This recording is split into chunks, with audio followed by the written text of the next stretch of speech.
In this video, we are set to wrap up the fourth main quest in Vampire the Masquerade, Bloodlines 2, the quest titled The Cigarette Girl. After resting back at the Haven, we're suddenly transported to a field of sunflowers, and something isn't quite right. My body. Or did I? So weary is the wanderer. The treads on the fertile soil. The ichor of the hecatomb awakens blooms incarnadine.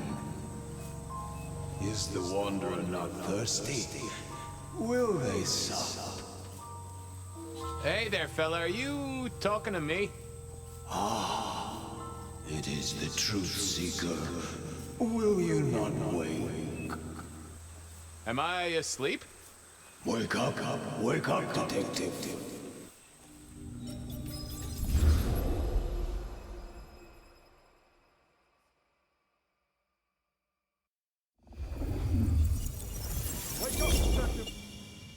Huh? Oh. All right, then. I remember now. It was a cold day in December. Colder than usual, I mean. I was in my office, I was awake, and I was none too happy about it. A stack of old case notes that I'd filched from the files to check for breaches. This was how I'd found out about the anarch dentist and the senator. The 70s were a fun time. Oh yeah, a few leads on the enchantment of Whitby Island. It might just be a line in the tourist brochure, but you had to check these things. Nico presented me with this. Said it made sense for me to have it. I never figured out why. Sophia loaned me this. Said there was a message hiding in Cedric's work. I had not found it yet. Oh, my notes on the possibility of a golem under the Aurora Bridge. I should really get to that sometime. Last time I looked, it was 2024. It was still 2024. No unexpected time jumps, which, I got that off Nico so I could listen out for the sonic grid. Never had worked.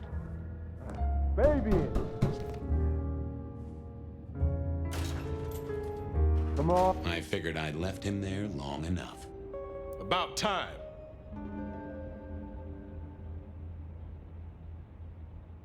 Evening, Officer Wheeler.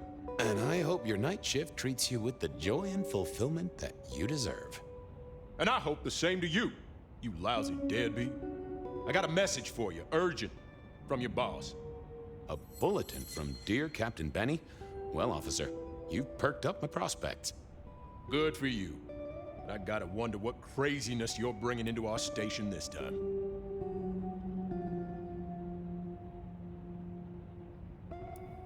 You know how it is, George, old buddy. The boss says jump. I've got to make some sort of attempt on gravity. Seattle by night is like any other big city. Stuffed full of drunks, dramas, and dreams. Someone's got to sweep them up. Yeah, whatever. Here. I gotta get to the desk. Just do whatever you do, and I better not hear any... Well, you know, any... Just... don't. You can count on me.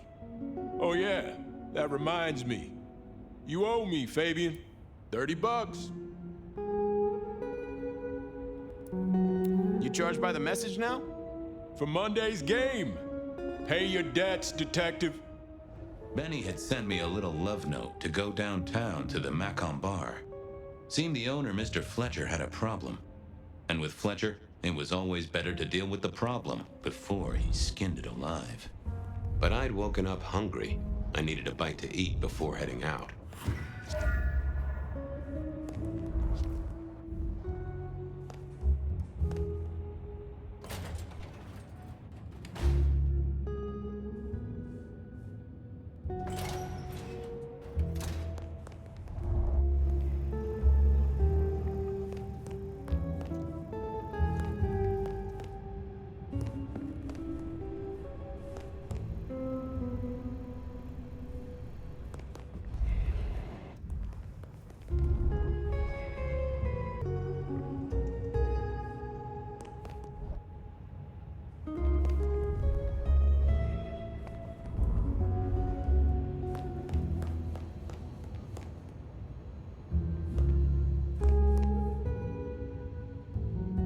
Guy had been in the drunk tank for a couple of days. I didn't know his name, but that's okay, because neither did he. He was a chilled out sort of fella. I've always liked my drinks on the cool side. Well, good evening. Arlo, Hugo, William, Zebedee, or whoever you might be tonight. Baby, you, it's so wonderful to see you. Sure, buddy. And the same to you with a slice of lemon on the side. Mommy have a baby soon. Lemony, lemony moss.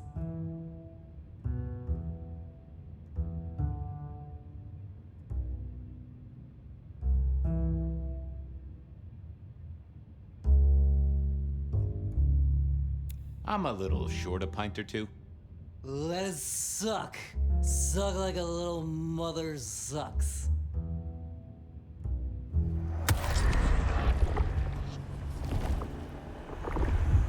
Oh, I needed that. Thank you. Hey, Orville? Orson? Oliver Cromwell? You remember anything yet? Out for walking. Little mother snuggin', hug a bug in a rug. Folks call me peculiar, but you? Oh, you are on a whole new angle, Angelo. Mother, kiss, goodnight. Just full of belly, lemony moss. And a great big lemony moss to you, fella. You've been here, what, 3 days? That must have been one hell of a bender, fella.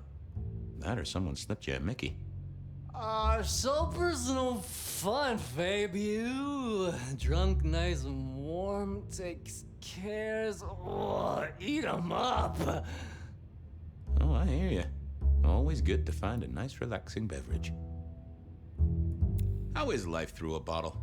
Gotta say, I am jealous. Not a thing I've known for a long, long time. And contractually speaking, given my profession, I should be 3 whiskeys deep by now and looking for a pack of smokes. My friend, life's a bowl of cherries. Sweet, sticky, full of color, and... Spin me your philosophy there, Wilbur. Fabio? Philo? And sometimes it's just the pits. Ah, nice one. See you soon, Boone. Lemony moss.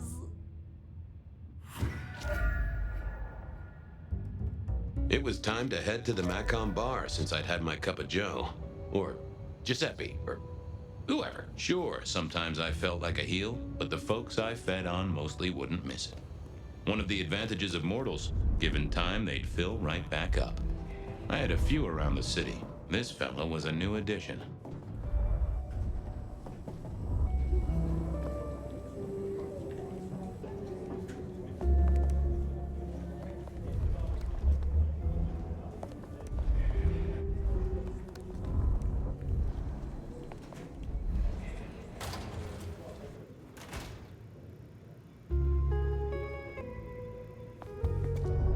Hey, Fabian. Who owes who money? And who controls the door? Wheeler was a nice guy. Really. Just a little single-minded. You got that money, Fabian? Always admired your persistence, George. Great asset to an officer. Tell you what, let's sit down, play a few hands, work it out. Not good enough, bud. You gotta settle what you owe. Sure. Wouldn't want this hanging between us. Place like this, a man should set a good example. Wheeler was a good cop, but the reason he got desk duty, a memory like Swiss cheese, partly my fault. Some things are better forgotten. Heartbreak, trauma, inconvenient gambling debts. I was going to have to deal with it the old-fashioned way and wipe his mind. Just let me root around, George. I'll come up with something.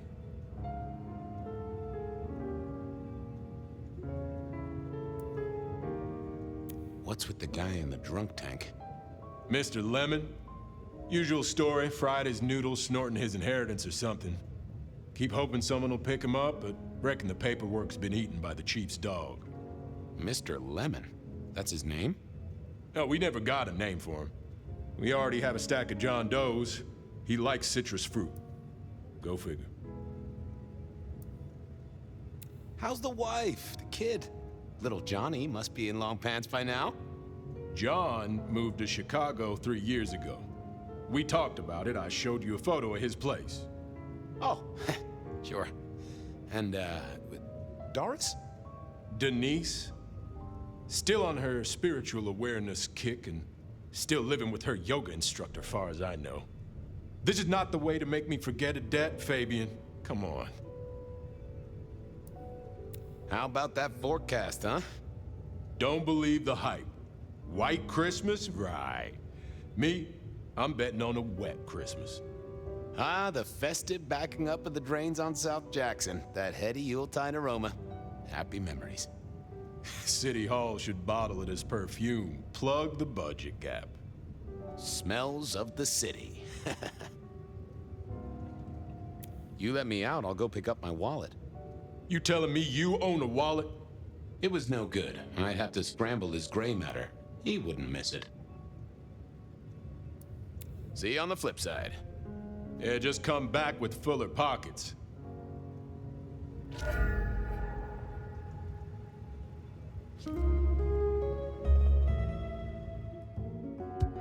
Apologies. Hey, Wheeler, you, have a problem with me leaving? I owe you or something? Huh? What? Oh, no. No, buddy, sorry. God, I must have nodded off. No, everything's good. I'll just unlock the door for you. Enjoy your night, George.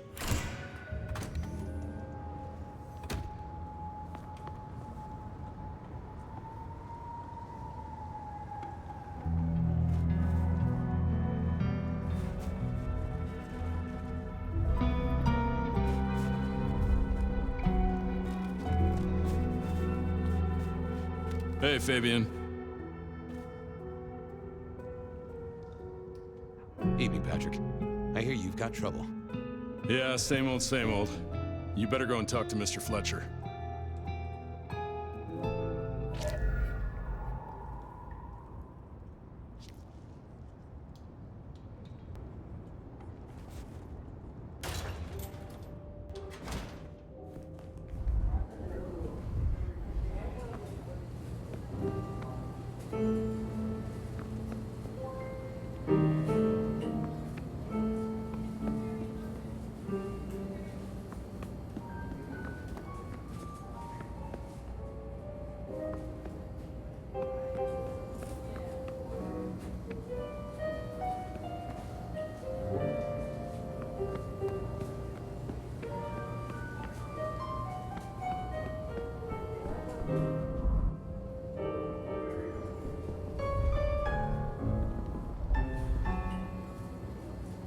If it isn't my old friend Fabian. Good of you to join us, finally.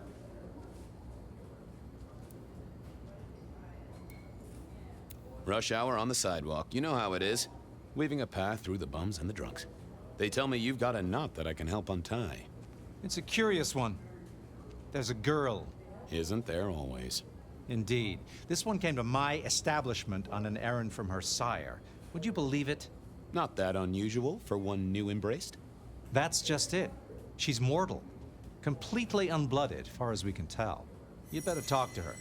She knows a little too much for my taste. Know anything else about her? Not a lot. She wears a heady perfume of cheap flowers, velvet clothes, too much eyeshadow. You know the type. The world's been throwing gothic tragedies at us for more than half a century. Fashion is fashion. This one, though, she talks of sires and masquerades. Someone's been teaching her our lingo. She mention any names, places, faces? After dropping a couple of heavy hints, she's clammed up. Rather amusingly, she says she won't talk to a member of staff, only a true vampire. Maybe you could consider a cape and a nice high collar. I better check this out. Where can I find this girl? Back room. I told her it's where we hold our most delicate assignations. Classy. She wants to talk to one of her sire's contacts. Figure it out, Fabian, and let me know how you're going to deal with it.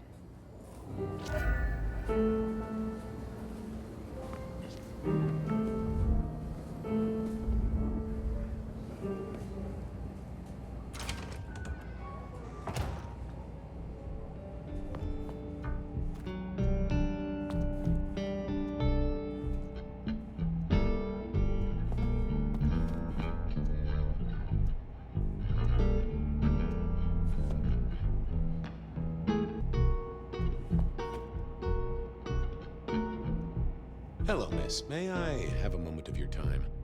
I'm sorry, I'm waiting for someone. Someone important. I don't want to talk to anyone, especially a cop. Waiting for your sire, right? What? I don't know what you mean, detective. So talk to me about vampires, throat sucking, all that sort of thing. Am I breaking a law or something, detective? Because if not, you'd better leave. What makes you think I'm a cop? Please, have you seen what you're wearing? You're not exactly plain clothes. I realized this wasn't going to work. She was too fixated on the whole detective ensemble. Never mind, miss. Maybe we'll talk later. Oh, I don't think so. She might not talk to a cop, but she seemed the impressionable type. A little force of will, and she'd talk to who she thought I was. I'd picked up a trick or two in my time.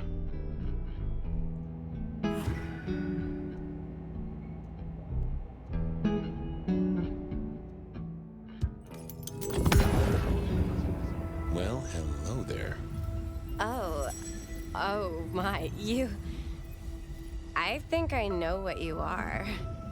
Glad she knew that, because I had no idea what she thought I was. I'd have to play this carefully.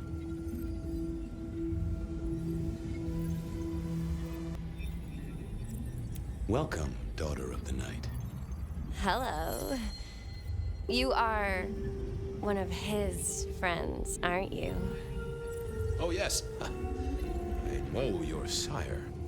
Please tell me, who are you? I am everything you have dreamed of. Oh, it's you. It is you. I didn't think you'd come. I am Pandora. I am so pleased to meet you, Lord Fabian. The staff tell me you bring word from your sire. I do, yes. He said, beware the sword of the cross. He did. It meant nothing to me, but I'd neglected my Bible studies.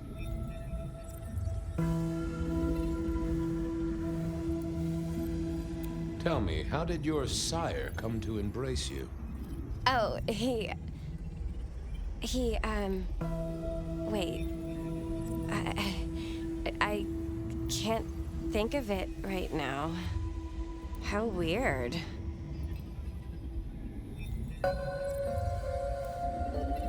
Of course. I know your sire well, but what have you learned of him? Oh, he's marvelous. Everything I could desire. I mean, taste in clothes, model of car. Have you ever visited his haven? It's odd. Now that you mention it, it's been a whirlwind few days. But, I'm sorry. I'm not sure.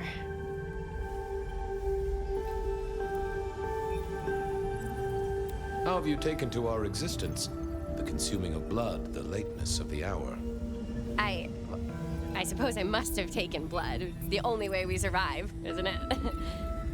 I've dreamed about it, but I don't actually remember drinking.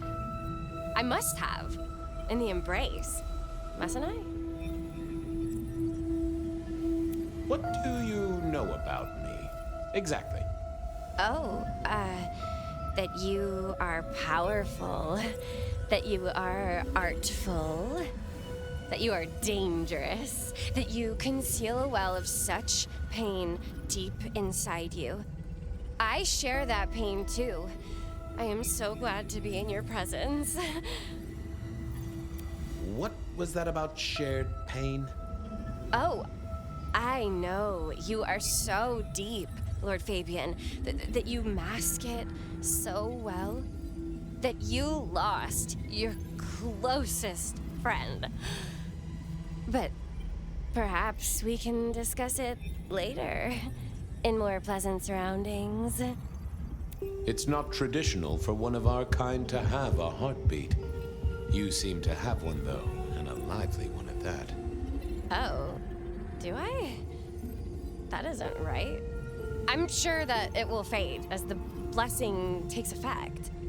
I know some things take time, but honestly, I could kill for a cigarette. Well, Pandora, it's been fascinating to talk to you. We'll do it again. Don't go anywhere. Of course not, Master. Someone had tied her noodle in a real knot. I needed to talk to Fletcher.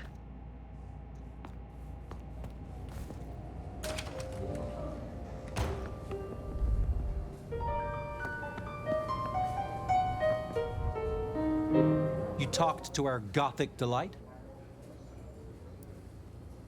This is deliberate. She's been pushed here by someone. A few facts sketched in, but the rest blanked out.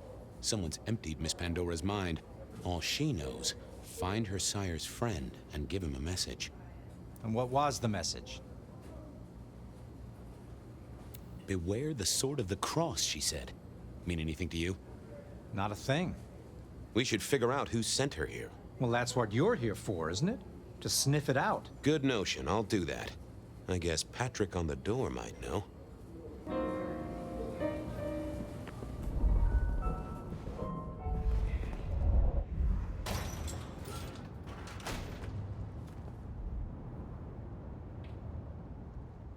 Hey there. Been chewing a few things over with your boss. I got a few questions. Sure. The girl has a fuzzy memory of how she got here. You notice anything? Did someone drop her off? Lend me your eagle eyes, Patrick. Nah, just walked in off the street. Walked? Wearing those clothes? In this weather? I didn't see any car. I smelled a rat here. Either Patrick's shirt was itchy, or he was covering something up. Have you seen the girl before? She'd be easy to remember, right? Not really. You'd be surprised how many of her type drift towards the Makom.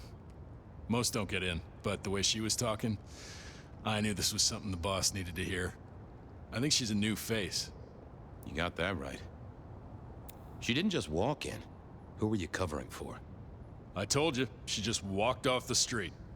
He was trying to concentrate so hard that his thoughts were begging to be read off his skull. I should get on. See if I can untangle this.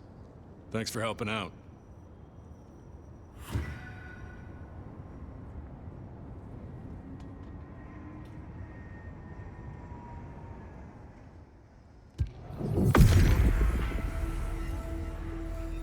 Let's see what's going on in here.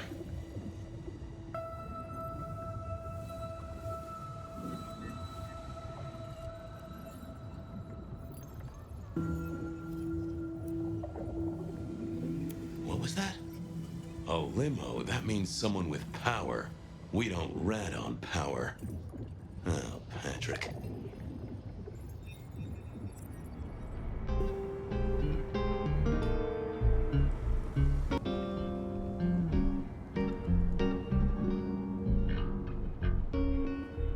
Just wanted to ask something else. No problem.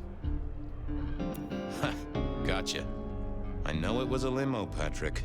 Why were you covering it up? Okay. Yeah, it was a limo.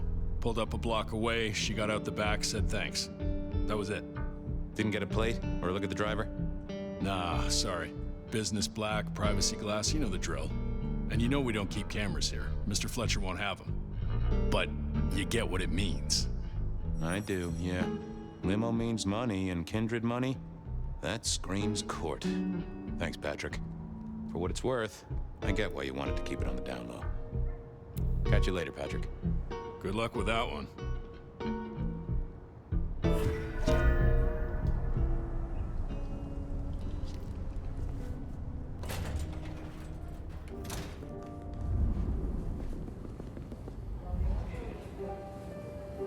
Patrick saw a limo. Says Pandora was dropped off by one.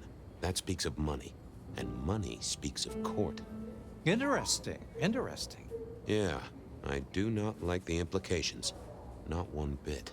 So what now? Usual treatment, I assume? You'll empty her mind even further? Throw her back in the pond? Assuming you don't want her skinned and fed to the pigs.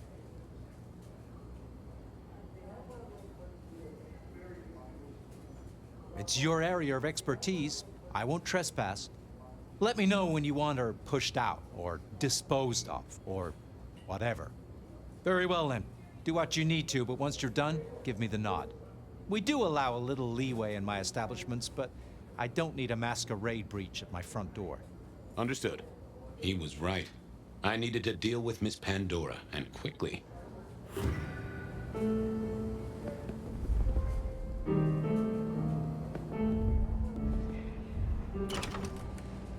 As it turned out, I did need to deal with her quickly, but not in the way I'd expected.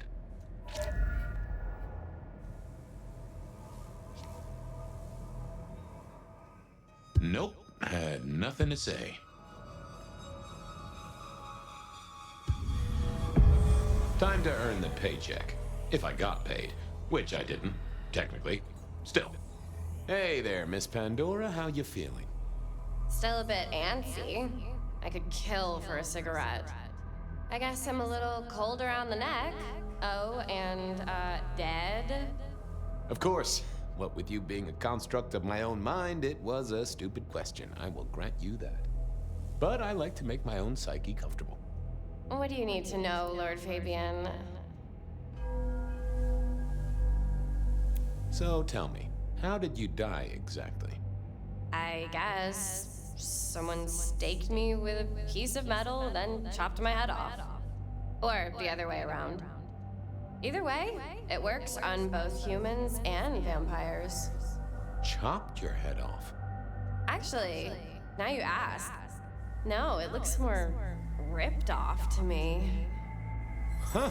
Someone's strong then. And quick and quiet to do this without a fuss.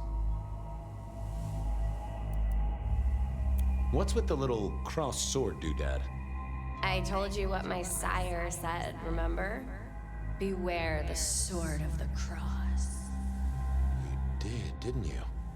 And the cross is tickling at your brain, isn't it? So is the iron rebar forced through my body. You've seen this before. Would you kill, detective, for a cigarette?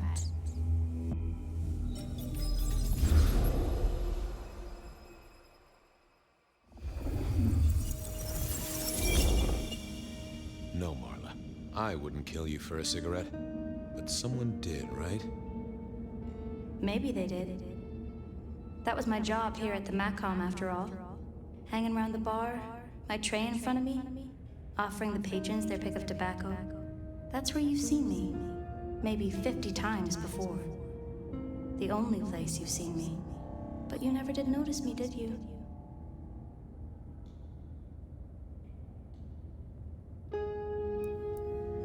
I see a piece of jewelry there. That yours?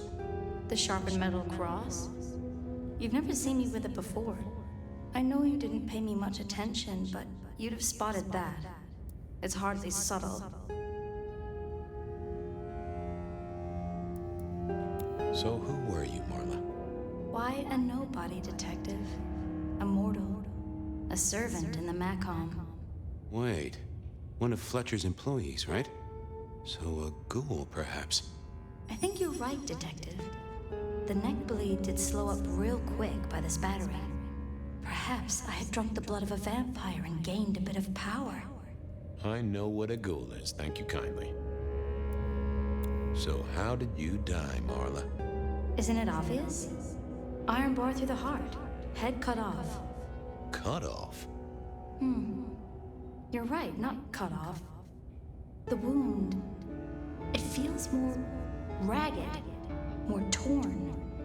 Ripped off, I'd say, by someone strong.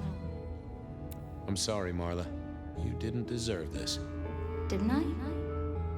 You don't really know me at all, do you, Detective? I could be a torturer, a mobster, a serial killer. Maybe. Or maybe just wrong place, wrong time.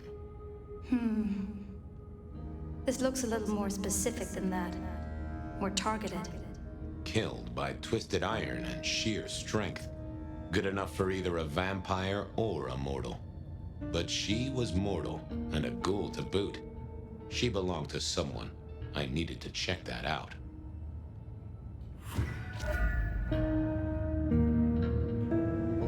Well, she was dead. The missing head gave it away. A cross, and a fancy one. Made of metal. Interesting.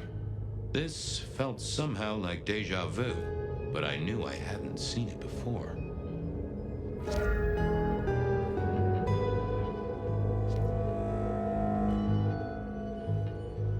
The hammer wasn't covered in blood, which was a shame. Otherwise, it would have been a classic clue. Construction rebar rammed into the floor. That took time and strength. Had our killer needed rope to get Marla up onto the rebar? Seemed unlikely. Why put your savings in a bank when you could put it in liquid gold? A fine array of vintages, entirely illegal. No problem for the rich or the criminal, of course, and Mr. Fletcher was both. A single cigarette. Had Marla been waiting for someone? All these bottles must have been worth a pretty penny. It was all Marla's blood by the smell.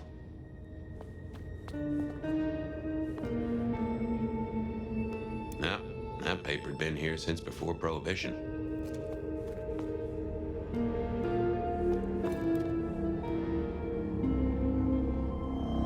The slab of muscle in his suit was Lou's security ghoul.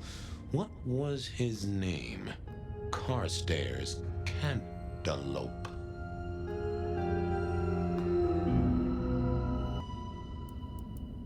Good to see you, Mr. Castaway. Campbell. That was it! I knew it. Is there something you need? She was a ghoul. Do you know who she belonged to? Who fed her? I don't. Speculation is good for your health, and it's not one of the deadly sins. Try it sometime. Any idea what happened here? Someone disliked a cigarette girl so much that he pinned her up on iron railings and took her head off. You'd make a great beat cop, you know that? Are you the killer? I'll put that down as a maybe. Why are you here? Mistress Graham was concerned. Violence in Elysium is not to be tolerated. Does that mean you're not allowed to hit someone if they get out of line? No.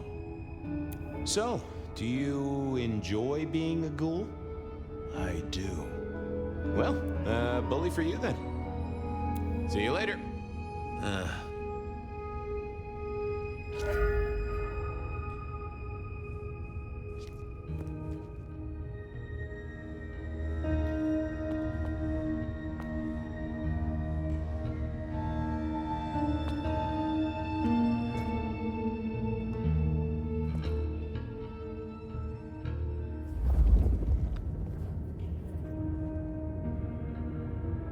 I assumed Mr. Fletcher's cleaning staff were experts at this kind of stain.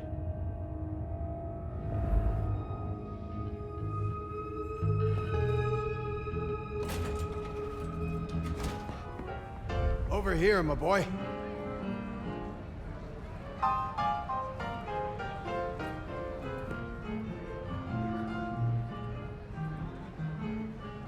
My sire Gideon and the sheriff Hector. They'd asked me to make some chit-chat with the corpse. Fabian, my boy.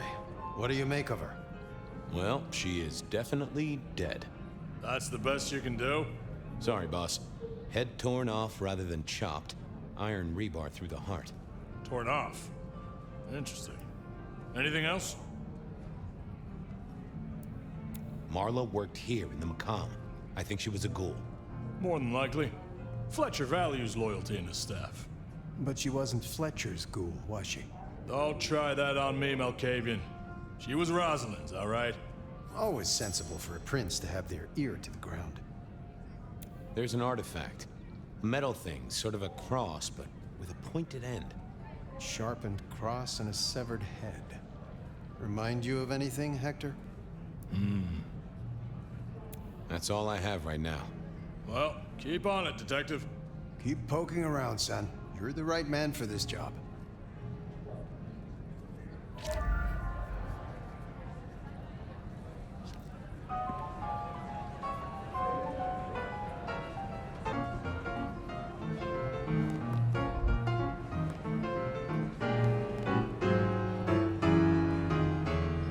Your first time at the Makom, and it's a doozy. What do you make of our little tableau out back? I was thinking of redecorating, but blood red is a little unsubtle. What can you tell me about Marla? She worked for you, right? The girl did have employment here, selling cigarettes. And before you ask, I don't know why a tray around your neck would get said neck sliced in two. She didn't strike me as clever or deep in a diabolical scheme. She was Rosalind's ghoul. She is definitely connected to kindred. Oh, she worked for one of the princes. Yes, that sounds like a reason. Where were you when she died? Assuming she died here. Deep in a dreamless sleep, I'd imagine, given the time it must have taken to stage this little vignette. Who found her? As it happens, I did. First thing I saw when I came in. Does that make me a suspect? I'm reasonably sure that if you murdered someone with inventive props and scenery, you'd be only too happy to tell me. Right on the button, Detective. Right on the button. When was the body found? First thing when I came in. About a half hour after sunset. Uh-huh. Now that does tell me something important.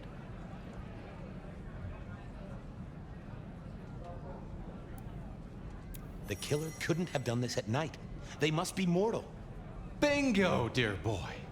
I wondered if you'd spot that.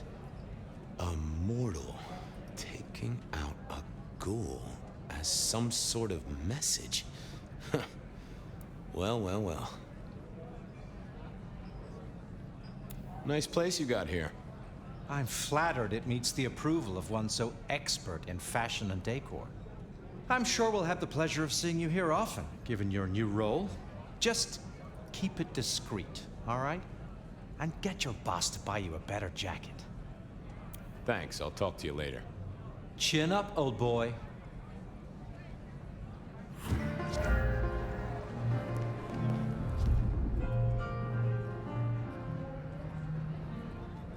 What have you got, son?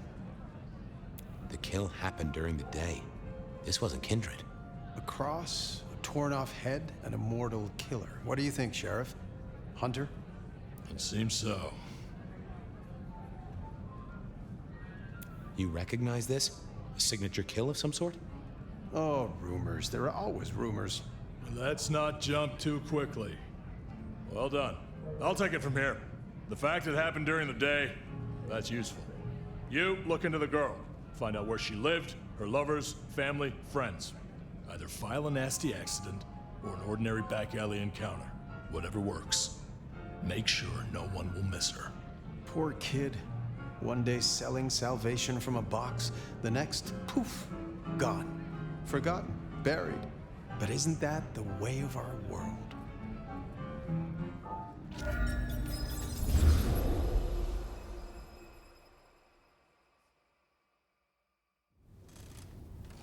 What was that? Oh, you saw it too, huh? Well, look, I'm sorry to disturb your sleep. I guess it was a dream? But, no, those were memories. I mean, things that I'd forgotten or Maybe misunderstood at the time. Something must have dislodged them. Gideon, my sire, and Hector, my old boss. Both are long gone. We have a place to be? To meet the prince? That's right. The Makom Bar. The place we just dreamed, actually. Maybe that's why it was on my mind. Ah, we should get to the prince.